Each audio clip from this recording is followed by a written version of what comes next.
Tunji Alausa has announced the completion of the executive order to implement zero value-added tax and excise duties on imported pharmaceutical products and medical devices. This move, initiated by President Bola Tinubu's June 28 directive, aims to boost local pharmaceutical manufacturing and reduce healthcare costs. Alausa noted that the framework for implementing these exemptions is ready for gazetting, empowering agencies like the Federal Inland Revenue Service and the Nigerian Customs Service to enforce the policy. The tax relief is expected to ease financial burdens on Nigerians and enhance access to essential healthcare supplies. I don't know if you've tried to get drugs recently, but if you tried to get that particular drug, maybe 2 years ago, and then this year you try to get it, you find out that something is going on.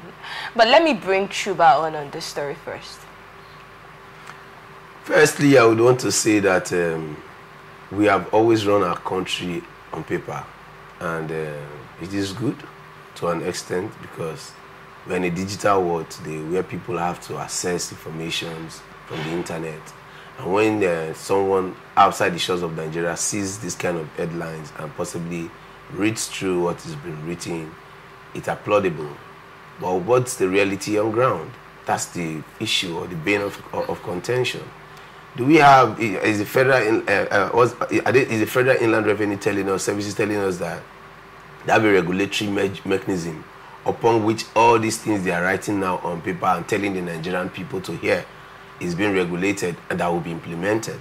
These are the serious issues we should be asking ourselves. More so, I am one person who believes that at the time as such, with the advent of AI and where it is heading, I think if a more serious nation should have been looking inwards. We are a country of herbs. Herbs have always been there. We should be looking inwards when it comes to drugs, health issues. Today, the world is crying foul. There are a lot of debates, even in the United States of America, how the vaccines or the COVID vaccines, how it came into the world, where it's coming from, what's the grand conspiracy. These are the serious heated debates or arguments of serious-minded people, not these fallacies that we're seeing now on paper, telling us that value-added tax is being removed for imported drugs and all. We should be looking at what we know are consumables that are healthy for Nigerians, that have the capacity of being favorable to our health conditions. But we are not looking towards that direction. And even if we must take what they have said, hook, line, and sinker, and take them to be serious, ask yourself, to what end is the regulation of these laws or policies going to be implemented? Is it going to, have you seen the Nigeria? Okay, now, for instance, if you tell us today that the fuel price has been increased to 100 naira, and before automatically, once you hear that signal, knows that the transportation from point A to point B has been increased. Now it's been implemented. Now, once you hear mistakenly there's a protest or one thing happens and it was reduced, it can, to bring it down back to where it used to be, or let's start having that conversation, it's almost impossible. So in the light of that, it is very, very pertinent to stress the fact that you cannot overflog it. The reality remains that, for me, government has not been serious enough, and this is another arithmetic process. Outside of that, much is not going to be expected. But you talked about our local production, and it's time for us to pay attention to that, which a lot of people agree with, especially looking at the COVID-19 period where we could not import drugs and it was a big problem getting medicine in Nigeria. That was when a lot of people started talking about producing our drugs here. But then this story, we have been told by the minister that this is going to implementation. This story is about the implementation, since you've been hitting on implementation. Now, we've been told by the minister that this is going to help boost our local production. You see, I don't have a problem with what we have been told. What our problem or our grouses are as a people is what is going to happen after now, what we are going to see on ground. Are you forgotten so quickly that the president came and said I'm going to be hitting the ground rolling on May 29th and we have removed subsidy? We're not going to pay subsidy anymore. And in less than 8 months after that statement was made, with the implementation, we are paying the highest subsidy ever in the history of this country. If this is implemented, Chuba, sorry for cutting you, but if this is implemented, which we have been told it would be, do you agree that it's going to boost local production of our pharmaceuticals? do not be offended if I may ask, how does this correlate to the boosting of local production Exactly. when they now say they are going to be removing VATs for it? And you know that by virtue of the African mentality, what is foreign is better. And if now you remove VAT and those foreign drugs seemingly look cheaper, how then do you want to boost local production? Local production automatically goes either into extinction or becomes good enough for export. And that is what the reality stands to be. Mufasa. Well, I think my friend Shuba has actually said so much about this. As brilliant and beautiful as this policy may sound, I still believe that a lot still needs to be done about our own local production. Like Riley said, we are a country that has an abundance of herbs, roots and herbs. And whether I would like it or not, well, there's no drug that, that is not manufactured from, from herbs.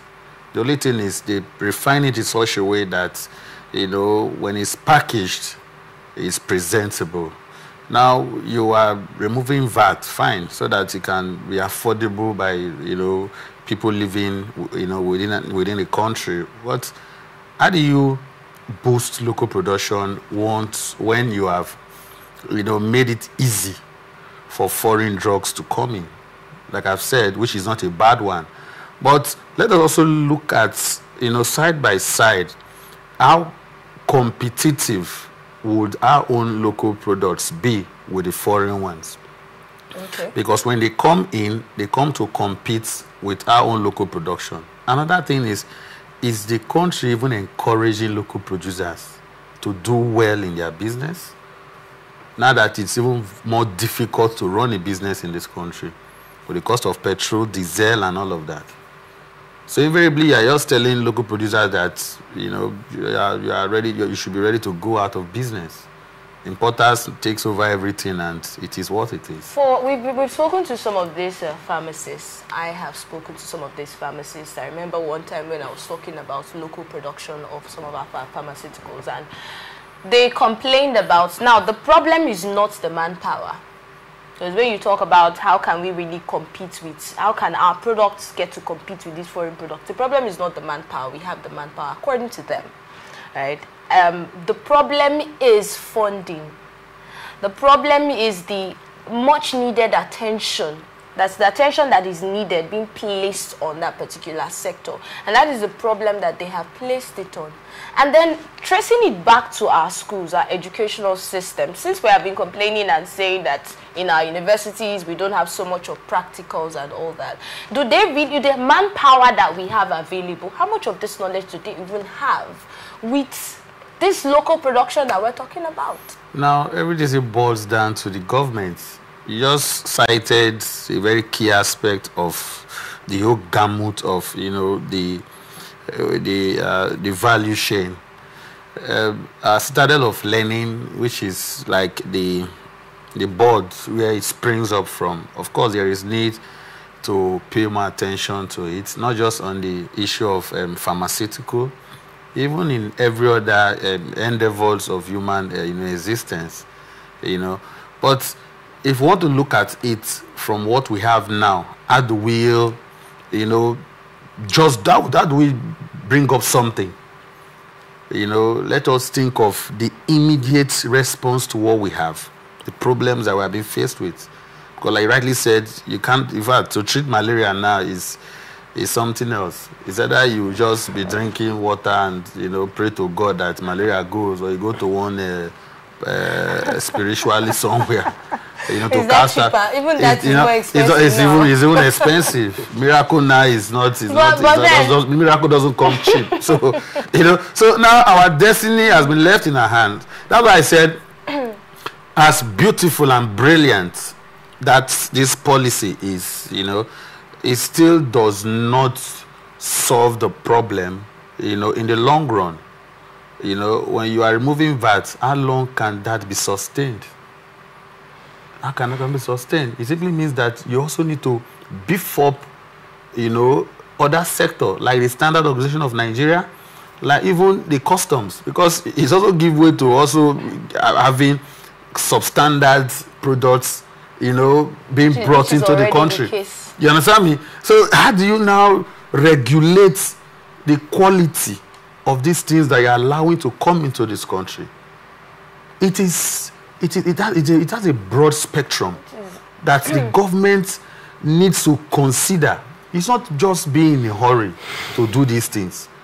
Let us also look at how do we, like you rightly said, research, you know, other things that will encourage local production.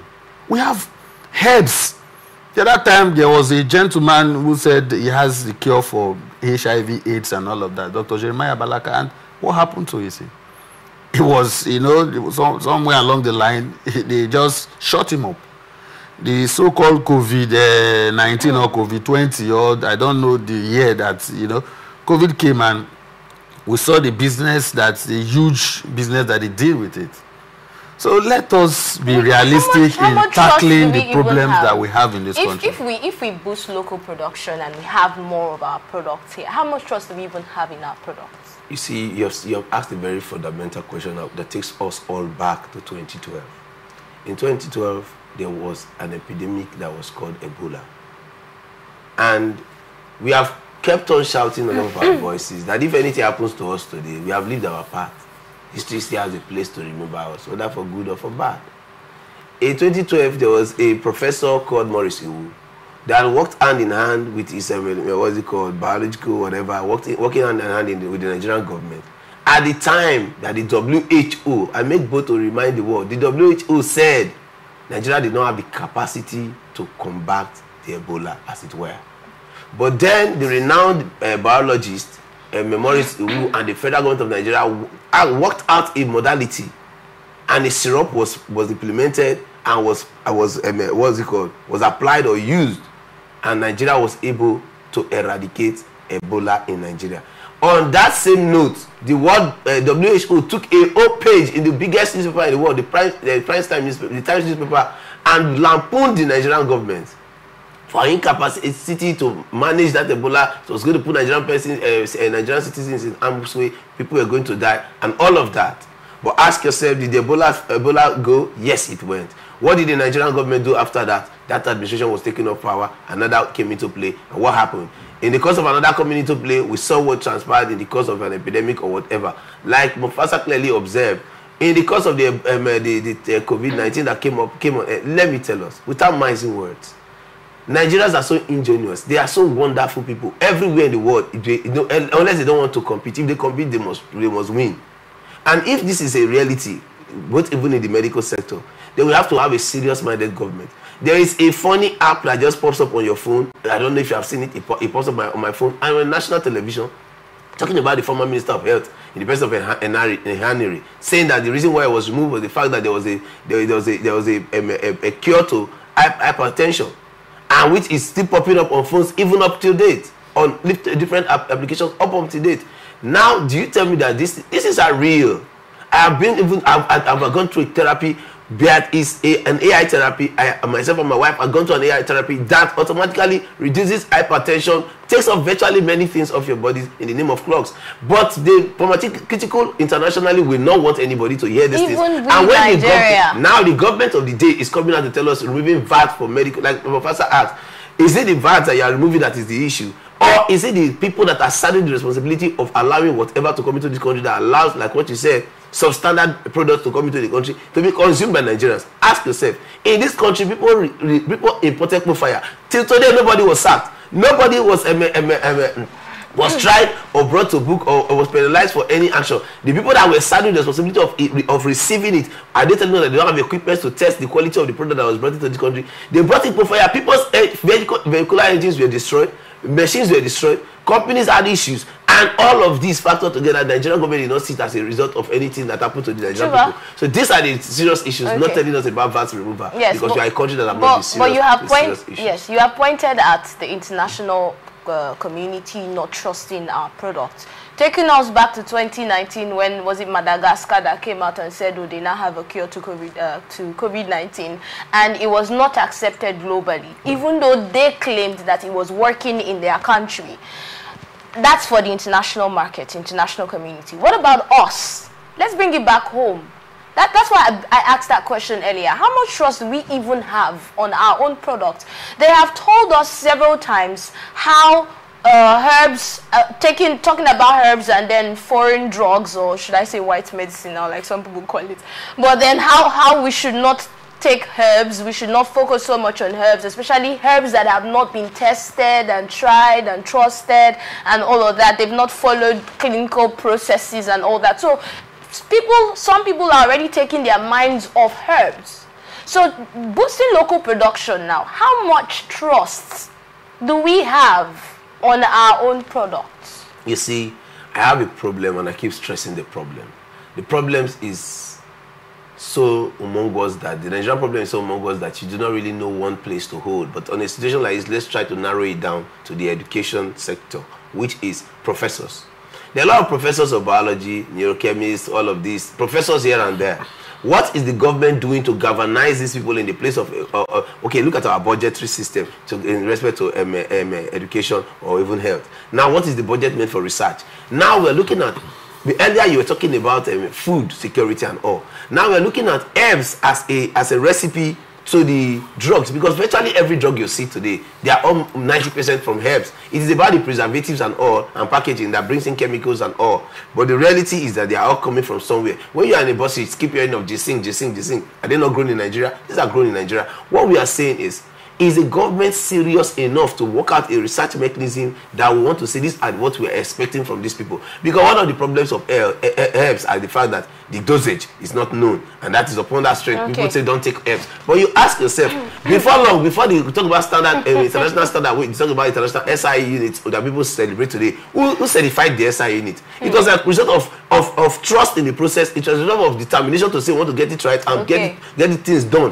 What we are saying now is we already know that there is no overdose of bitter leaf. If there's no overdose of bitter leaf, and bitter leaf and scent leaf can do this for us, it is not a matter of whether you accept that it is accepted or not. What we are saying is this SY can work like this. Let's start working on something to now make a dosage out of it. Don't come and criticize everything, and we keep running around the vicious circle without gaining any benefit. We cannot still take away the fact that there are clinical processes. Technology has advanced. There are some things that need to be checked before you allow people consume these drugs. But I would like to bring you on this particular. But whose responsibility is to do that?